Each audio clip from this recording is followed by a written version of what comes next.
Hi friends, once again welcome to we are coaching. मैं हूं विक्रम गणेशन और आज हम प्रैक्टिस सेट 1.2 सॉल्व करने वाले हैं सिमिलैरिटी लेसन का। इससे पहले वाले वीडियो में हमने जो कंसेप्ट्स किए थे एक बार उनको रिवाइज कर लेते हैं वापस। तो कंसेप्ट्स क्या क्या थे? तो पहला था that is basic proportionality theorem, जो कि यहाँ पे आपको दिख रहा है सामने। इसमें क्या होता है कि अगर कोई दो लाइंस पैरेलल है तो हम लोग उनसे जुड़े हुए जो दो साइड्स थे ट्रायंगल के उनको इक्वल प्रोपोर्शनेट में लिख देते हैं, that is B Q upon Q C is equal to B P upon A P और वाइस वर्सा। ओके, पहला थ्योरम हमने ये देखा था। दूसरा देखा था इसका कॉन्वर्स। कॉन्वर्स में क्या होता है, जैसा कि हमने पहले वाले में बोला था कि अगर लाइन पैरेलल है तो ये प्रोपोर्शनल होंगे। तो हम अगर प्रोपोर्शनल है तो लाइंस को हम पैरेलल कंसीडर कर सकते हैं। तो दैट इज बेसिक प्रोपोर्शनैलिटी का कॉन्वर्स। उसके बाद में हमने तीसरी थ्योरम की थी, that was bisector of an angle. Okay, theorem of bisector of an angle, that is angle bisector theorem. अब इसमें क्या था कि हम लोगों ने आपको ये बोला भी था कि अगर बाइसेक्टर है तो जो लाइन बाइसेक्ट कर रही है थर्ड साइड को ट्रायंगल के, तो उनके दो रेशियोज बना दीजिए आप। ठीक है, तो जैसे कि यहाँ पे हमने बनाया है कि ए डी और डी सी। देखिए ये ए डी है, ये डी सी है, और उसके बाद में ए डी से जुड़ी हुई साइड ए बी और बी सी उसके बाद में। तो ये दोनों का ए बी और बी सी का रेशियो यहाँ पे लिखा हुआ है और ए डी और डी सी का रेशियो इक्वेट में करके लिखा हुआ है। तो ये थी हमारी एंगल बाइसेक्टर थ्योरम। वैसे ही अगर तीन लाइंस पैरेलल है और उनके बीच में ट्रांसवर्सल्स है तो हम लोग ट्रांसवर्सल्स के जो रेशियोज है उनको भी इक्वल लिख देते हैं, that is A B upon B C is equal to X Y upon Y Z, जैसे कि यहाँ पे लिखा हुआ है हमने। ओके, तो इस तरीके से हम लोगों ने कुछ चार थियरम्स जो थी वो कल की थी हमने, तो इसको हमने रिवाइज कर लिया है। और अब इससे रिलेटेड जो एक्सरसाइज थी, जो कि मैंने बोला था कि हम एग्जाम्पल्स के बात करेंगे, तो कल हमने एग्जाम्पल्स देखे थे। आज हम देखने वाले हैं प्रैक्टिस सेट 1.2। और क्वेश्चन देखिए यहाँ पे दिया हुआ है, given below are some triangle triangles and lengths of line segment, identify which figures ray pm is the bisector of angle qpr। मतलब बाइसेक्टर बोल दिया है, मतलब कि हम लोग यहाँ पे इन तीनों के अंदर एंगल बाइसेक्टर थ्योरम यूज़ करने वाले, और इन तीनों में से कहाँ कहाँ पे ऐसे आंसर्स आते हैं कि पीएम जो है वो बाइसेक्टर है, ये प्रूव होता है। ठीक है, तो इसके लिए मैंने जो है ये फर्स्ट वाला जो क्वेश्चन है ये सॉल्व करके दिखाया है, और बाकी के जो दो है आप वो अटेम्प्ट करोगे। ओके, तो इसके लिए मैं आपको एक दूसरी फाइल पे ले चलता हूँ। देखिए यहाँ पे जहाँ पे मैंने ये सॉल्व करके रखा हुआ है, देखिए ट्रायंगल भी ड्रॉ करके रखा है हमने पहले से। According to angle bisector theorem क्या क्या होगा, जैसे कि मैंने बोला था कि एक जैसे ये है इस ट्रायंगल के अंदर Q M upon M R, and Q M के साथ जो साइड जुड़ी थी दैट इज पी क्यू, और उसके बाद पी आर, उनको रेशियो में ले लिया हमने, अपॉन में ले लिया। ठीक है, ये लिख दिया हमने उनके। उसके बाद में हमें इन सब की वैल्यूज़ लिखनी पड़ेगी, जैसे कि मैंने यहाँ पे वैल्यूज़ लिखी हुई है पहले से। अब इसके बाद में इसको डिवाइड करना है, तो देखिए यहाँ पे तो डिवीजन होने वाला नहीं है, तो this is 7.3 as it is. इसके अंदर जो ये डेसिमल दिख रहा है आपको, इनको हम हटा सकते हैं, तो ये नंबर दिखेगा आपको 35 और 15। इसलिए यहाँ पे 7/3 आंसर है, क्योंकि हमने इन दोनों को 5 के टेबल से डिवाइड किया है। तो देखिए दोनों का रेशियो 7/3 इक्वल आ गया है, तो इसका मतलब ये राइट है कि पी एम जो है वो एंगल बाइसेक्टर है एंगल पी का। ठीक है, चलिए देखते हैं सेकंड क्वेश्चन क्या बोल रहा है। बहुत ही सिंपल है। सेकंड क्वेश्चन में देखिए आपको क्वेश्चन डायग्राम देखते ही आपको समझ जाएगा कि अरे ये तो बेसिक प्रोपोर्शनैलिटी का कुछ होगा, बट ठीक है हम लोग इसको आगे सॉल्व करते हैं। देखिए उन्होंने क्वेश्चन में क्या क्या चीज़ें बोली हुई है कि पी क्यू आर दिया है, उसके बाद में उन्होंने साइड्स जो है अलग अलग वो दिए हुए है, और उसके बाद उन्होंने बोला है कि ये जो लाइन है एन एम ये पैरेलल है आर क्यू से, ये प्रूव कीजिए। अब पैरेलल प्रूव करना है तो इसके लिए हमारे पास में वो रेशियो होना चाहिए, ताकि हम इसे converse of basic proportionality theorem से प्रूव कर सके पैरेलल। ओके, तो पहले हम वो प्रोपोर्शनल ढूंढते हैं। प्रोपोर्शनल क्या था, P N upon R N और एन आर, और उसके बाद में P M upon M Q. Okay, तो हम लोग वो फाइंड करते हैं। तो चलिए दूसरी फाइल पे आ जाते हैं हम लोग। देखिए जैसा कि यहाँ पे लिखा हुआ है, मैंने जो रेशियो बोला था आपको यहाँ पे लिखा है, अगर ये रेशियो इक्वल आ जाता है तो हम कह सकते हैं कि एन एम और आर क्यू जो है वो एक दूसरे से इक्वल है। Using converse of BPT. Okay, यहाँ पे आपको फुल फॉर्म नहीं दिखेगा, बीपीटी थ्योरम लिखा हुआ है, सिर्फ basic proportionality theorem short form में। देखिए और एक चीज़ है कि हमारे पास में जो पीएन है ना वो गिवन नहीं है। यहाँ पे मैंने गिवन सारे लिखे हुए, लेकिन उसके अंदर पीएन कहीं पे भी नहीं, लेकिन हमें यहाँ पे पीएन की ज़रूरत है, राइट। विच मीन्स अब हम क्या करने वाले हैं, तो पीएन फाइंड करेंगे। तो कैसे फाइंड करेंगे कि ये जो पीआर है, ठीक है, यहाँ पे जो ये पीआर आपको दिख रहा है इसकी वैल्यू है 20, और साथ ही साथ ये जो एन आर है वो है 8, माइनस करेंगे तो बचा हुआ आंसर आ सकता है ये पीएन। तो हम लोगों ने 20 और 8 को माइनस कर दिया और 12 जो है वो पीएन है हमारा। देखिए यहाँ पे मैंने लिखा हुआ है ये, राइट। वैसे ही हमें एम क्यू की भी वैल्यू फाइंड करनी थी। यहाँ पर ये जो एम क्यू है, आपको ये एम क्यू जो दिख रहा है उसकी वैल्यू फाइंड करनी थी। तो उसके लिए हमने क्या किया, पी क्यू जो कि गिवन है और पी एम भी गिवन है, तो पी क्यू में से अगर ये वाला पार्ट हटा देते हैं हम लोग तो हमें एम क्यू मिल जाता है। तो माइनस करके 10 आंसर आता है। तो देखिए 10 आंसर आ गया है हमारा, राइट। अब जब सारी वैल्यूज़ मिल गई है तो वैल्यूज़ जो है वो डाल दीजिए, सब्सटीट्यूट कर दीजिए और डिवीजन करके आंसर पता कर लीजिए। देखिए यहाँ पे मैंने 4 से डिवाइड किया और यहाँ पे 5 से, तो आंसर दोनों तरफ 3/2 आ रहा है। तो अगर ये रेशियो इक्वल आ रहा है विच मीन्स एन एम और आर क्यू जो है वो एक दूसरे से पैरेलल है। चलिए थर्ड क्वेश्चन की तरफ आ जाते हैं। क्वेश्चन में दिया हुआ है कि ट्रायंगल एम एन पी के अंदर जो है वो एन क्यू एक बाइसेक्टर है। ओके, बाइसेक्टर है मतलब हम लोग यहाँ पे बाइसेक्टर थ्योरम यूज़ करने वाले। हम लोग डायरेक्ट इसका आंसर भी निकाल सकते हैं, हमें क्यू पी का आंसर फाइंड करना है। तो देखिए जो लाइन बाइसेक्ट कर रही है तो उनके ये जो दो पार्ट है इनको रेशियो में ले लेते हैं 2.5, मतलब M Q upon Q P, मतलब 2.5 अपॉन क्यू पी, और इस तरफ 5 और 7, ठीक है। 5/7 आएगा और ये 2.5 जो है उसके अपॉन में क्यू पी आएगा। तो मैं लिख देता हूँ यहाँ पे 2.5 अपॉन क्यू पी, और इधर क्या है डायरेक्टली 5/7। तो आप क्रॉस मल्टीप्लाई कर लीजिए, तो 2.5 मल्टीप्लाइड बाय 7 होल अपॉन 5, क्योंकि ये 5 जो है बाद में ट्रांसपोज होने वाला है। ओके, तो इसका मैंने सॉल्विंग करके रखा हुआ है यहाँ पे, आप देख सकते हो यहाँ पे लिखा हुआ। देखिए क्रॉस मल्टीप्लाई कर दिया, ये कुछ इस तरीके से इक्वेशन बन गई है। ओके, तो डिवाइड कर दीजिए 2.5 और 5, मतलब क्या, 2.5 को 2 बार प्लस कर दीजिए, मतलब 2 आंसर आने वाला है। तो ये 7/2 डिवाइड करके क्या आंसर आएगा, 3.5। पी क्यू की वैल्यू 3.5 मिल जाती है। अब आ जाते हैं फोर्थ क्वेश्चन की तरफ। देखिए फोर्थ क्वेश्चन के अंदर जो है ना गिवन दिए हुए दो एंगल्स, ये जो 60 लिखे हुए दोनों एंगल्स पी और बी, राइट। और साथ ही साथ उन्होंने पूछा क्या है कि ये जो रेशियो है A P upon P B और A Q upon Q C, ये हमें इक्वल चाहिए दोनों, राइट। ये हमें फाइंड करना है। अब ये कब फाइंड हो सकता है, ये तो हमें मालूम है कि ये बेसिक प्रोपोर्शनैलिटी थ्योरम से फाइंड हो सकता है, लेकिन उसके लिए तो लाइन पैरेलल चाहिए। तो लाइन पैरेलल कैसे आएगी, आ सकती है क्योंकि ये देखिए ये जो 60 और ये वाला 60 जो है ये करस्पॉन्डिंग एंगल्स है, और ऑब्वियसली दोनों 60-60 है, मतलब वो दोनों इक्वल है, जैसा कि मैंने यहाँ पे लिखा है equal and 60 degree which is given, but what they are corresponding angles. Okay, so which means the two lines, that is PQ and BC, they are parallel to each other, right. Then using the basic proportionality theorem we can find out that AP upon PB is equal to AQ upon QC. Okay, question बहुत ही easy है, minor सी solving है, इसके अंदर बहुत ज़्यादा solving करने की ज़रूरत नहीं है।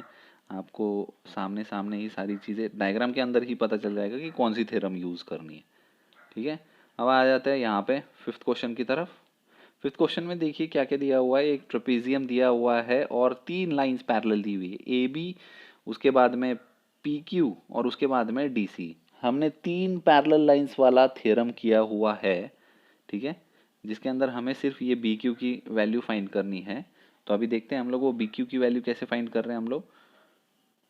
देखिए यहाँ पे हम लोगों ने अगर ये प्रॉपर्टी यूज़ की, that is the 3 parallel lines and the transversal theorem, तो A P upon P D is equal to B Q upon Q C, ये रेशियो हो जाता है इक्वल। तो देखिए यहाँ पे मैंने वो रेशियो लिख दिया है, रेशियो लिखने के बाद में हम लोगों ने वैल्यूज़ डाल दिए और उसके बाद में 14 जो है उधर चला गया मल्टीप्लाई होने के लिए 15 के साथ, और फिर उसके बाद मल्टीप्लाई कर लेते हैं। अगर मल्टीप्लाई करना है तो कर सकते हो, नहीं तो डिवाइड भी कर सकते हो। तो देखिए मैंने पहले 2 के टेबल से दोनों को डिवाइड कर दिया, तो यहाँ पे आ गया 7, नीचे आ गया 6। 15 और 6 जो है वो 3 के टेबल से डिवाइड हो गए, ऊपर आ गया 5, नीचे आ गया डिनोमिनेटर में 2। 5 7 जा 35, नीचे 2 है, डिवाइड कर देंगे तो 17.5 आंसर हमें बी क्यू का जो है वो मिल जाएगा। अब देखिए मैंने 5th क्वेश्चन किया है I think, and after that directly I have solved 9th question. Okay, which means 6th 7th और 8th क्वेश्चन जो है हमने नहीं किया है। अब ये क्यों नहीं किया है, क्योंकि ये क्वेश्चन जो है 6th 7th और 8th क्वेश्चन जो है वो इजी है। आप कंसीडर कीजिए यहाँ पे x है, ठीक है, 6th क्वेश्चन के लिए, और फिर उसके बाद में एंगल बाइसेक्टर थ्योरम यूज कीजिए और फाइंड कीजिए, उसके बाद में आपको आंसर मिल जाएगा। सिमिलरली अभी हमने 5th क्वेश्चन किया था, सेम वैसा ही क्वेश्चन है ये 7th वाला। ये अपॉन ये इज इक्वल टू ये अपॉन ये, x की वैल्यू आपको मिल जाएगी। यहाँ पर भी आपको जो है वो बाइसेक्टर थ्योरम यूज़ करनी है, एंगल बाइसेक्टर थ्योरम, और उससे आपको पता करना है एल टी। तो it is also very easy. हम लोग अब 9th क्वेश्चन की तरफ आ जाते हैं। यहाँ पे x से रिलेटेड कुछ ज़्यादा नंबर्स दिए हुए, और इसमें हमें x की वैल्यू भी फाइंड करनी है। इवन दो ये भी एंगल बाइसेक्टर थ्योरम से है, सॉल्विंग भी बहुत ईजी है। एक बार हम लोग देख लेते हैं कि सॉल्विंग किस तरीके की है। देखिए एंगल बाइसेक्टर थ्योरम में मतलब हम लोग अपॉन तो करने वाले, तो देखिए मैंने अपॉन करके रखा हुआ है पहले से, A D upon D C right is equal to A B upon B C. ठीक है, तो चलिए देखते हैं क्या क्या है उसके अंदर। हम लोगों ने वैल्यूज़ भी डाल के दी हुई है। देखिए A D upon D C, A B upon B C लिखा हुआ है। ए डी की वैल्यू x-2 थी, लिख दी राइट। उसके बाद में डी सी की वैल्यू x+2, ए बी जो है वो x था सिर्फ, और बी सी जो है वो है हमारा x+5। अब अगर क्रॉस मल्टीप्लाई करते हैं तो देखिए ये कुछ बनता है ऐसा। इसको फर्दर सॉल्व करते हैं तो इन दो ब्रैकेट्स का मल्टीप्लिकेशन लिखा हुआ है यहाँ पे मैंने, और यहाँ पर जो है ये सिर्फ x जो है ये इन दोनों के साथ मल्टीप्लाई हो रहा है, जो कि यहाँ पे लिख दिया हमने, x into x x square, और x into 2 that is 2x। यहाँ पर भी वही होगा, x जो है वो पहले इस पूरे ब्रैकेट के साथ, मतलब दैट इज़ x ऐसे लिख के x+5, और उसके बाद में -2 जो है वो x+5 वापस उसके साथ में मल्टीप्लाई हो रहा है, और फाइनल आंसर कुछ ऐसा आ रहा है। अब देखिए यहाँ पे क्या क्या हो गया कि x² दोनों तरफ था वो तो कैंसिल हो गया भाई, ठीक है, और 5x और 2x जो है उनका आंसर आता है 3x।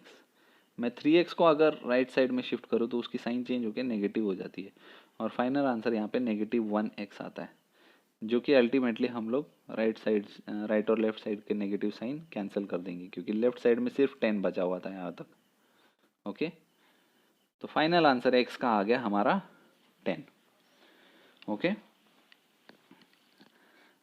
Let's move further, we have 10th question. अब देखिए डायग्राम जो है वो थोड़ा सा भयानक सा लग रहा है, बट इतना कोई डेंजरस सम नहीं है ये।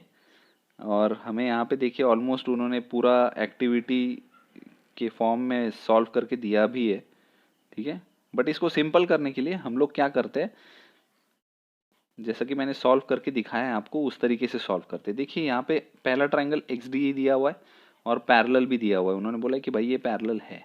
तो देखिए यहाँ पे आ जाते हैं हम लोग इस वाले फाइल पे, मैंने सेपरेट ट्राइंगल ड्रॉ करके दिखाया है आपको ताकि समझ आ जाए।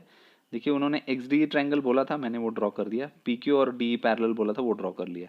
अब आपको पैरेलल ड्रॉ करते ही समझ आ गया होगा कि यहाँ पे हम लोग बीपीटी यूज़ करने वाले, जैसा कि उन्होंने क्वेश्चन के अंदर भी लिखा है, मतलब जो एक्टिविटी सॉल्व की है वहाँ पर भी बेसिक प्रोपोर्शनैलिटी थ्योरम लिखी हुई है राइट।